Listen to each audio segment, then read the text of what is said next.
पत्रकार बंधुओं को नमस्कार। आज की ये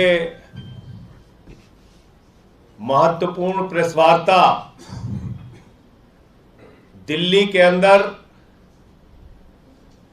एलजी महोदय के कारनामों से जुड़ी हुई है। दिल्ली के उपराज्यपाल के मनी लॉन्ड्रिंग से लेके तमाम कारनामों से जुड़ी हुई पत्रकार वार्ता है। और मैं देश के प्रधानमंत्री आदरणीय नरेंद्र मोदी जी से पूछना चाहता हूं कि दिल्ली के लोगों ने आपका क्या बिगाड़ा है? दिल्ली के लोगों ने क्या अपराध किया है? 130 करोड़ की आबादी में एक भी ईमानदार और अच्छा आदमी आपको दिल्ली के उपराज्यपाल के लिए नहीं मिला। एक भी ईमानदार और अच्छा आदमी आपको दिल्ली के आईएलजी के पद के लिए नहीं मिला। मैं प्रधानमंत्री जी से पूछना चाहता हूं, दिल्ली में दागी एलजी क्यों रखा है आपने? दिल्ली से दागी एलजी को हटाना पड़ेगा। दिल्ली के इस दागी एलजी को इस्तीफा देना पड़ेगा। और इनके कारनामे एक नहीं अनेक कारनामे। जब ये खादी के अध्यक्ष थे उस समय इन्होंने अपने पद का दुरुपयोग करते हुए खादी में जो अपनी सेवाएं देने का विभिन्न पदों के लिए एक्ट बना है, उस एक्ट का दुरुपयोग करते हुए किसी और को नहीं, अपनी बेटी को खादी के लॉन्ज की डिजाइनिंग का जिम्मा दिया, अपनी बेटी को खादी के लॉन्ज की डिजाइनिंग का ठेका दिया और उसका नाम मुंबई के उस लॉन्ज के उद्घाटन पत्थर पे लिखा हुआ है। यह है वो शिलापट जो मैं आपके सामने लेकर आया हूं। यह है वो खादी का लॉन्ज जो मुंबई में बनाया गया। और इस खादी के लॉन्ज का डिजाइनिंग का ठेका किसी और ने नहीं, वीके सक्सेना जी जब केवीआईसी के चेयरमैन थे तो उन्होंने अपनी पुत्री शिवांगी सक्सेना को दिया। और इनका नाम इस पत्थर पर आप देखेंगे, इंटीरियर डिजाइनर शिवांगी सक्सेना लिखा हुआ है। ये सारे कागज अभी आपको दे देंगे हम। Interior designer Shivangi Saxena. और ये मंत्री जी हैं, मंत्री जी ने इसका उद्घाटन किया।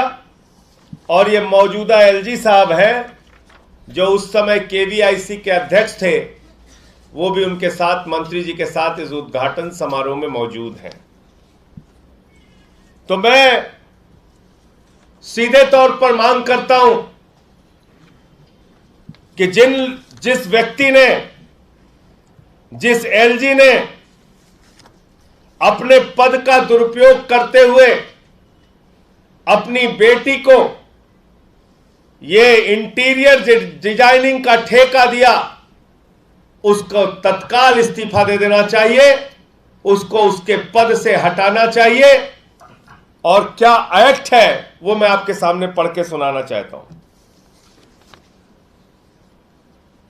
The KVIC Employees Conduct Discipline and Appeal Act of 1961 makes clear that no employee of the Commission shall use his position or influence directly or indirectly to secure employment for any member of his family in any society, institution, company or firm, or give or sanction any contract to any society, institution, company or firm, or any other person if any member of his family is employed in that society, institution, company or firm, or if he or any other member of his family is interested in such matter or contract in any other manner, and the employee shall refer such matter or contract to his official superior, and the matter or contract shall thereafter be disposed of according to the instructions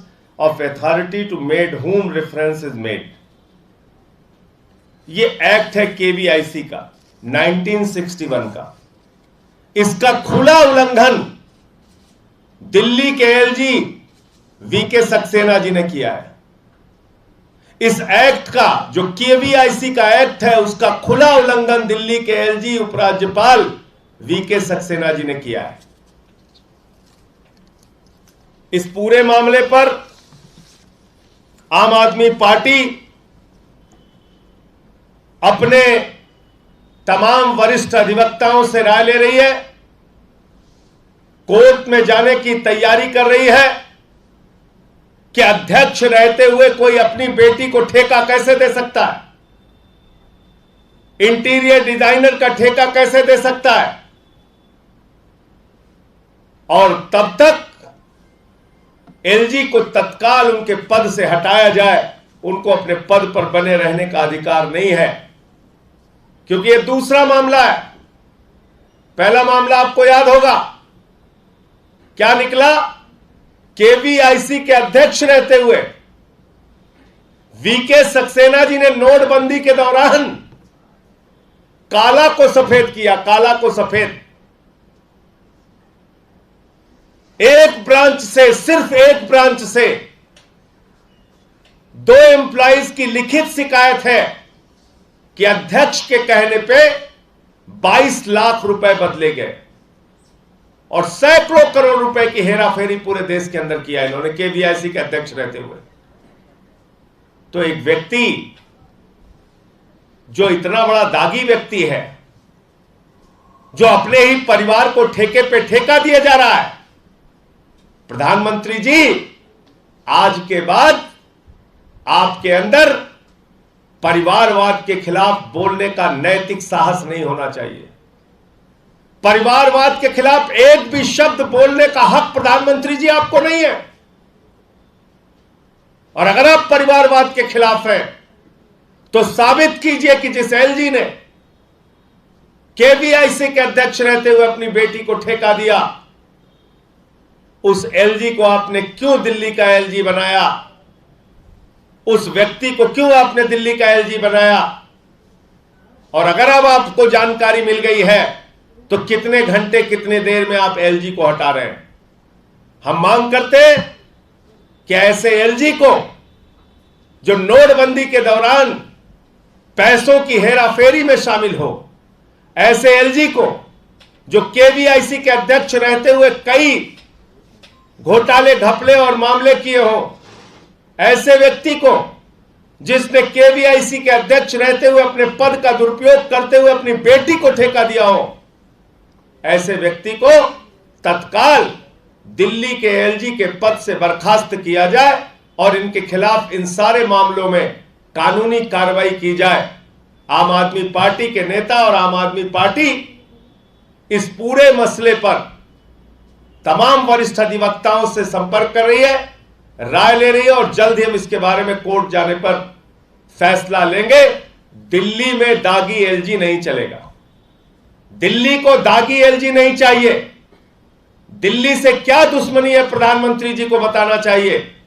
क्या 130 करोड़ हिंदुस्तानियों में आपको एक भी ईमानदार आदमी नहीं बना दिल्ली का एलजी बनाने के लिए? बहुत ही अफसोसजनक बात है। हमारे साथ अखिलेशपति त्रिपाठी जी हैं, हमारे विधायक। हमारे साथ ऋतुराज झा जी विधायक हैं। हमारे साथ प्रवीण देशमुख जी हमारे विधायक हैं। मदन लाल जी हमारे विधायक हैं। दिनेश मोहनिया जी हमारे विधायक हैं। और आपको याद होगा कल ये सारे लोग प्रदर्शन करने गए थे। इनको घसीट घसीट के, निर्वाचित प्रतिनिधि हैं ये, घसीट घसीट के इनको गिरफ्तार करके थाने में बिठा दिया गया। क्या मांग है इनकी? एलजी साहब कह रहे हैं कि भ्रष्टाचार पे 0 टॉलरेंस है। आम आदमी पार्टी और अरविंद केजरीवाल आपसे कहना चाहते हैं भ्रष्टाचार पे 0 टॉलरेंस है। और वो चाहे किसी भी पद पे बैठा हुआ व्यक्ति है, वो चाहे उपराज्यपाल है या किसी भी पद पे बैठा हुआ व्यक्ति है, उसका नाम भले ही वीके सक्सेना है, लेकिन जीरो टॉलरेंस भ्रष्टाचार पे है। याद रखिएगा वीके सक्सेना जी, याद रखिएगा एलजी साहब, आपने अगर भ्रष्टाचार किया है तो आप उस भ्रष्टाचार की आग से बच नहीं सकते। उस आग में, उस आग के दायरे में तो आपको आना ही पड़ेगा। वो काले कारनामे जो आप किए हैं उसका खुलासा तो करना ही पड़ेगा। उन काले कारनामों पर कानूनी कार्रवाई तो करनी ही पड़ेगी। आप भी बचोगे नहीं। एक नहीं अनेक मामले आपने किए हैं, अभी तो धीरे धीरे करके खुलासा कर रहे हैं, धीरे धीरे पता चल रहा है, धीरे धीरे मामले सामने आ रहे हैं, एक एक करके आपके सामने वो सारे मामले रखे जाएंगे। मैं अखिलेश जी से चाहूंगा अपनी बात रखें। वो माइक दे दो। सॉरी, थोड़ा अर्जेंट करना है। Thank you. हाँ,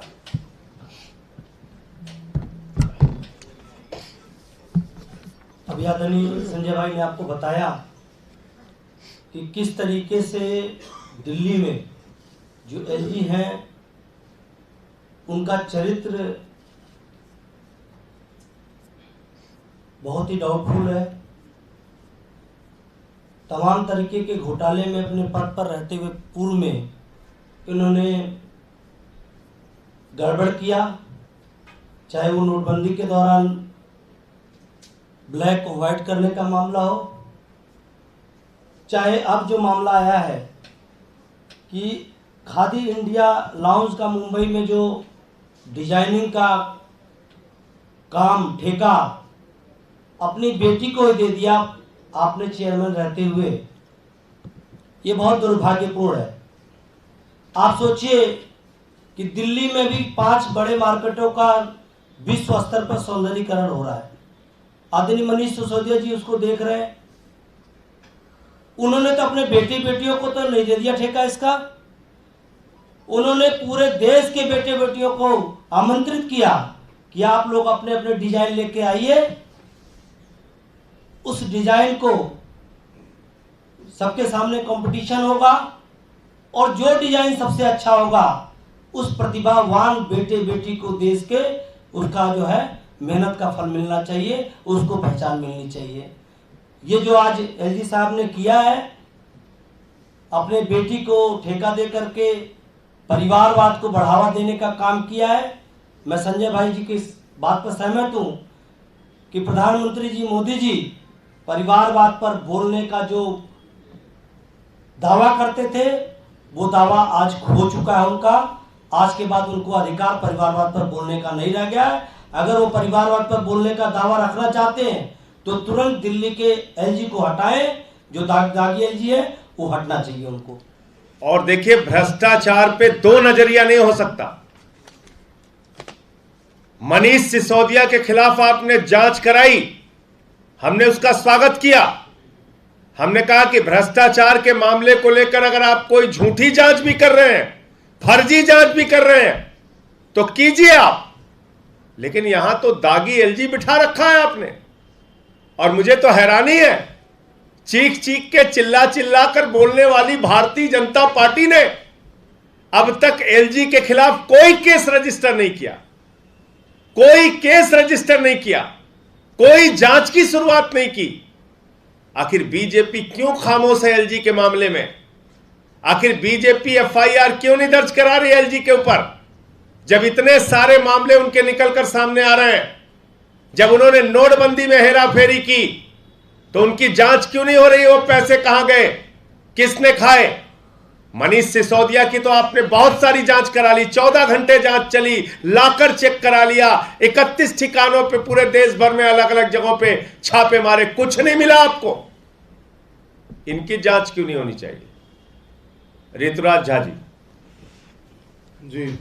लगभग सभी बात संजय भाई ने कही है। मैं केवल एक बात कहना चाहता हूं कि ये जो आरोप हैं ये बहुत ही संगीन आरोप हैं। इसके प्रमाण जो है सो प्रेस कॉन्फ्रेंस के माध्यम से संजय सिंह जी ने रखने का काम किया है। किस तरीके से पुराने नोटों को बदल करके नया नोट दिया गया, उसकी जांच होनी चाहिए। एक ऐसी लड़की जो आपकी बेटी है, उसको कोई अनुभव नहीं है पहले कि इस काम को करने का, आपने उसको इतना बड़ा ठेका दे दिया, इसकी जांच होनी चाहिए। इन तमाम चीजों की जांच होनी चाहिए, सीबीआई के द्वारा जांच होनी चाहिए। मनी लॉन्ड्रिंग हुई है, ईडी के द्वारा जांच होनी चाहिए, क्योंकि लेफ्टिनेंट गवर्नर एक महत्वपूर्ण पद पर बैठे हुए हैं। जैसा कि संजय सिंह जी ने कहा, 130 करोड़ लोगों में केवल एक भ्रष्ट आदमी मिला इनको एलजी बनाने के लिए। जब तक इसकी जांच निष्पक्ष रूप से हो ना जाए, इसका फैसला ना हो जाए, तब तक lieutenant governor VK Saxena ji को अपने पद पर बने रहने का कोई अधिकार नहीं है। और केंद्र सरकार, माननीय मोदी जी, इनको चाहिए तुरंत प्रभाव से इनको इनके पद से हटाया जाए, जब तक इसकी निष्पक्ष जांच ना हो जाए, दूध का दूध पानी का पानी ना हो जाए। धन्यवाद। प्रवीण देशमुख जी, माननीय विधायक। नमस्कार साथियों, अभी महज 2 हफ्ते हुए हैं। 2 हफ्ते पहले एलजी साहब का बहुत बड़ा एक घोटाला जो है केवाईसी के चेयरमैन के दौरान ब्लैक एंड व्हाइट का सारी मीडिया ने चलाया, सारे दिल्ली में और देश भर के लोगों ने देखा कि उन्होंने किस तरीके से खादीग्राम में बड़ा घोटाला रच के नोटबंदी का फायदा उठा के ब्लैक से व्हाइट किया और व्हाइट से ब्लैक किया। जिस समय अब ये दूसरा हफ्ता है, दूसरे हफ्ते में दोबारा ये दूसरा घोटाला सामने आ गया है, जिसमें खादीग्राम उद्योग में दोबारा चेयरमैन रहते हुए उन्होंने अपनी बेटी को कॉन्ट्रैक्ट दे दिया। और जिस तरीके से पूरे लगातार एक के बाद एक घोटाले इनके सामने आ रहे हैं, और जिस तरीके से पहले हमारी जब एलजी साहब से मीटिंग हुई तब बहुत भोले भाले चेहरे के पीछे हमें तो लगा कि दिल्ली में बहुत काम करेंगे, लॉ ऑर्डर और व्यवस्था ठीक करेंगे, लेकिन ये भोले भाले चेहरे के पीछे बैठा हुआ एक शैतान है, जिसने पहले खादीग्राम उद्योग में इतने बड़े बड़े घोटाले करे, और अब ये व्यक्ति एलजी साहब दिल्ली के लिए खतरा बन चुके हैं। अगर ये और कुछ दिन अगर दिल्ली में रह गए तो मुझे लगता है कि दिल्ली में और पता नहीं कितने कितने बड़े बड़े घोटाले जो है और अपने कितने सगे संबंधियों के बड़े बड़े कॉन्ट्रैक्ट दे देंगे। तो मुझे लगता है कि इमीडिएटली एलजी साहब को बर्खास्त होना चाहिए। और अगर ये कहते एलजी साहब कि उन्होंने अपनी बेटी को कॉन्ट्रैक्ट दिया, तो मैं भी एक एमबीए पढ़ा लिखा व्यक्ति हूं, क्या नरेंद्र मोदी जी मुझे सेंट्रल विस्टा का प्रोजेक्ट दे देंगे मैनेजमेंट का? क्या वो दे सकते हैं? ये पूरी की पूरी तरीके से भारतीय जनता पार्टी परिवारवाद फैलाना चाहती है और पूरी तरीके से अपने बच्चों को, अपने सगे संबंधियों को देश के उच्च स्थान पे और दोस्तों को उच्च स्थान पे बिठाना चाहती है। ये अपने दोस्तों को देश का नंबर 1 और विश्व का नंबर 1 उद्योगपति बनाना चाहते, लेकिन अरविंद केजरीवाल सरकार हिंदुस्तान को दुनिया का नंबर 1 देश बनाना चाहती है। शुक्रिया। देखिए, ये भी एक महत्वपूर्ण तथ्य है इसमें कि उस लड़की से जब अभी एक अखबार ने खबर की तो उसमें पूछा कि भाई आपको इंटीरियर डिजाइनिंग का क्या अनुभव है, तो उसने स्वीकार किया है कि मैं तो एकदम नई इंटीरियर डिजाइनर हूं, मुझे कोई बहुत अनुभव नहीं है। तो आपने किस आधार पर दे दिया ठेका? इसको तो बताना होगा। विधायक मदन लाल जी।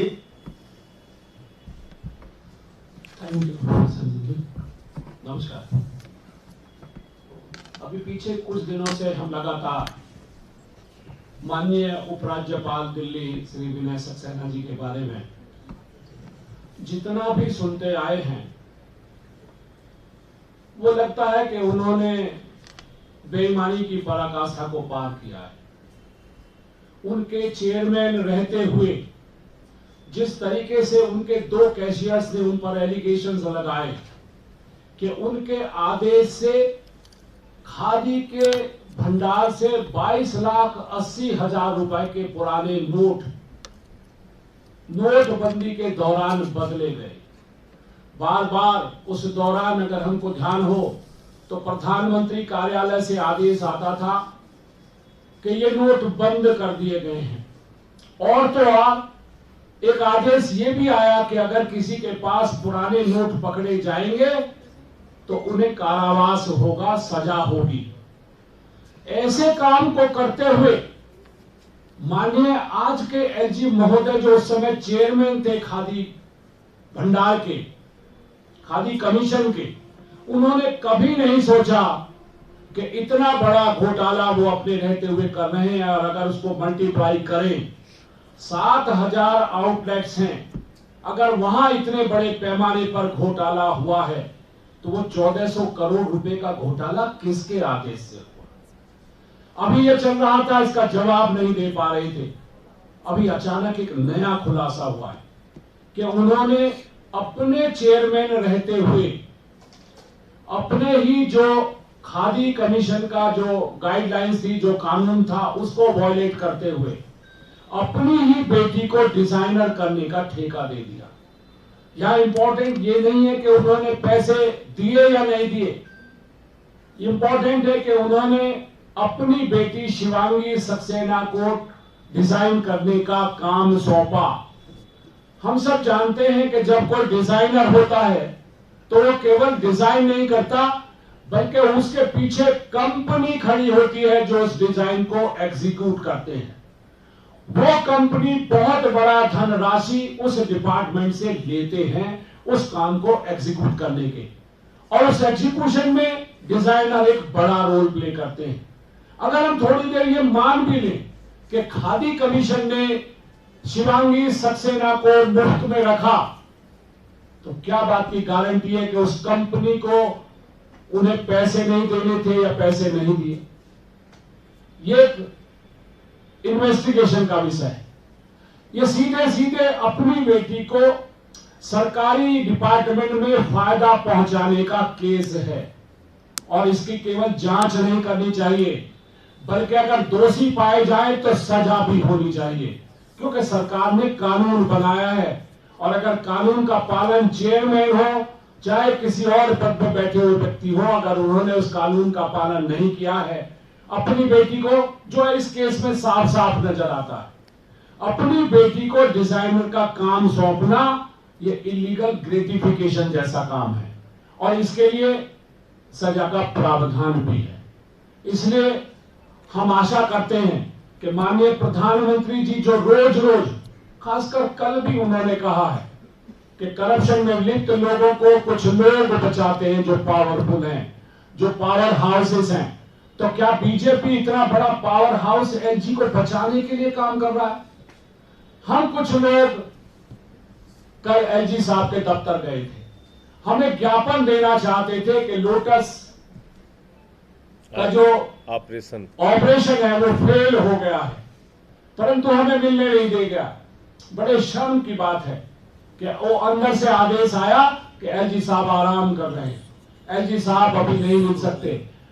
कोई सरकारी दफ्तर में अगर जाए और ऑफिस आवर्स में जाए और अगर चुने हुए प्रतिनिधियों से एलजी ना मिले और ये कहें कि वो सो रहे हैं, तो ये अचरज ही आता है।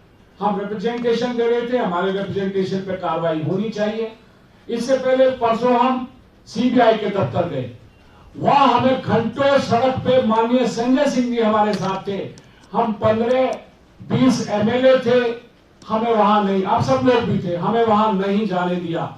हमारा रिप्रेजेंटेशन बहुत मुश्किल के साथ एक्सेप्ट किया गया, उस पर भी हमें शक है कि कोई कार्रवाई नहीं होगी। हम चाहते हैं ऐसे मामलों की जांच हो, और जब तक जांच ना हो, ऐसे व्यक्ति का जिसके खिलाफ ऐसी बेईमानी का आरोप लग रहा हो, और ये हम नहीं कह रहे, प्रेस कह रही है, आप ही लोग बता रहे हो कि ऐसा हुआ है, तो ऐसे व्यक्ति को उस पद पर रहने का कोई हक नहीं है। और हम आशा करते हैं कि माननीय प्रधानमंत्री जी, जो बार बार कहते हैं कि करप्शन के खिलाफ जीरो टॉलरेंस होगा, खुद एलजी साहब रोज ढिंडोरा पीट रहे हैं, रोज रोज मीटिंग कर रहे हैं कि करप्शन के खिलाफ जीरो टॉलरेंस है। उनको चाहिए वो अपना पद तुरंत छोड़ें, और प्रधानमंत्री जी इस मामले में संज्ञान लेके जो जरूरी आवश्यक कदम है उनको उठाएं। धन्यवाद। विधायक दिनेश मोहनिया जी। सबसे पहले तो आपका सबका बहुत बहुत धन्यवाद। जिस तरीके का व्यवहार एलजी साहब का भी पिछले दिनों रहा है और लगातार उनके ऊपर भ्रष्टाचार के आरोप लगातार लग रहे हैं, और इन्हीं चीजों को लेके कल हम सब लोग उनके दरवाजे पे एक गुहार लेके गए थे कि भाई लॉ एंड ऑर्डर की बहुत समस्या है और कानून व्यवस्था बहुत खराब होती जा रही है। लेकिन एलजी साहब के पास इतना वक्त भी नहीं था कि वो एक चुने हुए प्रतिनिधियों से मिल सके और उनकी बात सुन सके। लेकिन जब हम दूसरी तरफ एंड पे देखते हैं तो लगातार उनके ऊपर भ्रष्टाचार के आरोप लग रहे हैं, उनके ऊपर मनी लॉन्ड्रिंग के आरोप लग रहे हैं, अपनी बेटी को ठेके देने के आरोप लग रहे हैं। लेकिन लगातार इतने आरोपों के बावजूद भी कोई एक्शन नहीं है और लगातार इतनी आरोपों के बाद उनके ऊपर कोई इस बात का फर्क नहीं कि वो इस बातों का जवाब दें। जब एक तरफ हमारे प्रधानमंत्री जी कहते हैं कि रेवड़ी कल्चर है, तो रेवड़ी के बारे में कहा जाता है कि रेवड़ी अंधा बांटे रेवड़ी अपने अपनों को दे, और जिस तरह की रेवड़ी अपनी बेटी को इन्होंने दी है वो दिखाता है कि रेवड़ी कल्चर क्या है। जबकि आम आदमी पार्टी, अरविंद केजरीवाल जी जो स्वास्थ्य फ्री स्वास्थ्य सेवाएं, फ्री शिक्षा जो दे रहे हैं, उनको रेवड़ी कहना बिल्कुल गलत है। लेकिन अब ये देखने की बात है कि जो परिवारवाद की बात, भ्रष्टाचार की बात प्रधानमंत्री जी करते हैं, वो इतने संगीन आरोपों के ऊपर एलजी साहब के ऊपर क्या कार्रवाई करते हैं। हम मांग करते हैं कि उनको जल्द से जल्द इस्तीफा देना चाहिए और जब तक उनके ऊपर जांच पूरी नहीं होती उनको उनके पद से हटाया जाना चाहिए।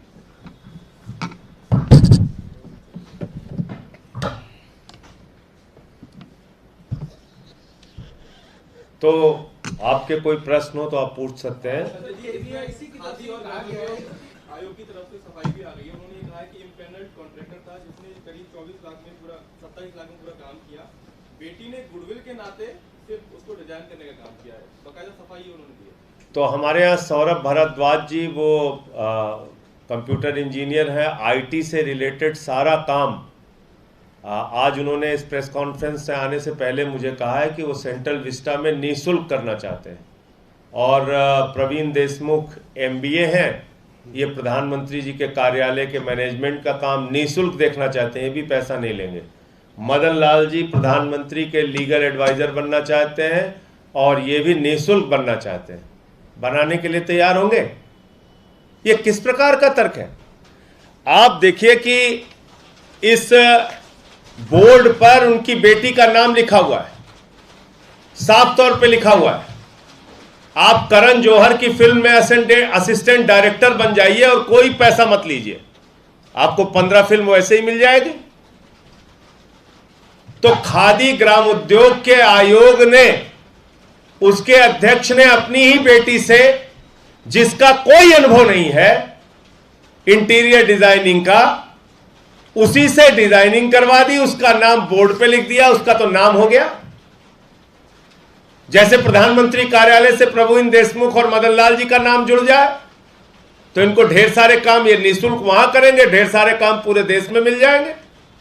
सेंट्रल विस्टा में सौरभ भारद्वाज जी का आईटी का काम मिल जाए, पूरे देश में वैसे ही निःशुल्क काम मिल जाएगा। वो वैसे ही उनको यहां निःशुल्क कर दे, पूरे देश में वैसे ही काम मिल जाएगा उनको। ये किस प्रकार का तर्क है? क्या इसका प्रोसेस फॉलो किया गया? क्या कोई ठेका आमंत्रण किया गया? क्या उस ठेके में लिखा गया कि इस लॉन्ज की इंटीरियर डिजाइनिंग निःशुल्क सेवा देने के लिए इंटीरियर डिजाइनर्स आमंत्रित हैं, भारत की तमाम बेटियां इसके लिए अप्लाई कर सकती हैं और उन तमाम बेटियों का इंटरव्यू लेके जो निःशुल्क अच्छी इंटीरियर डिजाइनर थी उसको सेलेक्ट करते? अगर आपको निःशुल्क ही करना था तो उसका प्रोसेस यह है कि आप लिख कर देते कि भाई हम एक खादी ग्राम उद्योग की तरफ से लॉन्ज बनाना चाहते हैं, उसकी इंटीरियर डिजाइनिंग के लिए जो भी व्यक्ति निःशुल्क अपनी सेवा देना चाहता है वो सामने आए। भारत की तमाम बेटियां अप्लाई करते, उसमें जो सबसे योग्य होता उसको आप सेलेक्ट करते। ये कैसे आपको पता चल गया कि वीके सक्सेना जी की बेटी ही सबसे योग्य है इंटीरियर डिजाइनिंग के लिए, जबकि वो खुद मान रही है कि उनका ज्यादा अनुभव नहीं है? तो इसका मतलब ये सीधे सीधे पद के दुरुपयोग का मामला है। एक अध्यक्ष ने अपनी बेटी को उसका नाम करने के लिए, बोर्ड में उसका नाम छपवाने के लिए पूरे देश भर में ये प्रचारित करने के लिए कि एक ऐसी डिजाइनिंग हमारे बेटी ने की है, उसको लाभ देने के लिए ये काम दिया। सीधी सी बात है। और कोई प्रश्न आपका? धन्यवाद।